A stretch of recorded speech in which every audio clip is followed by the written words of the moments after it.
माथेरानमध्ये पर्यटक हंगामात मोठी गर्दी उसळल्याचे चित्र पाहायला मिळत आहे. शनिवार असल्यामुळे राज्यभरातून मोठ्या संख्येने पर्यटक माथेरानमध्ये दाखल झाले आहेत. डोंगर रांगांमधील निसर्गरम्य वातावरण, धुक्याची चादर आणि उल्हासदायक हवामानाचा आनंद घेण्यासाठी पर्यटकांची मोठी पसंती माथेरानला मिळत आहे. पर्यटकांच्या या वाढत्या गर्दीमुळे संपूर्ण माथेरान परिसरात उत्साही आणि आनंदी वातावरण निर्माण झाले आहे. प्रशासनही पर्यटकांच्या सुविधांसाठी सज्ज असून पर्यटक व्यवसायाला याचा चांगला फायदा होत असल्याचे चित्र आहे.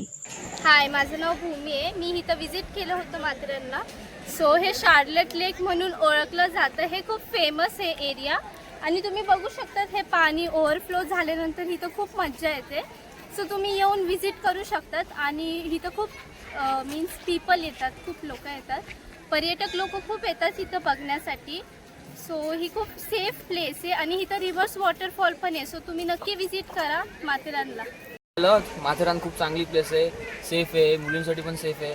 आणि माथेरान येत असाल तर एक दिवसाचा स्टे करा, कारण एका दिवसात पूर्ण माथेरान फिरणं होत नाही. आणि भरपूर स्पॉट्स कव्हर करा आणि चांगले शूज घेऊन या.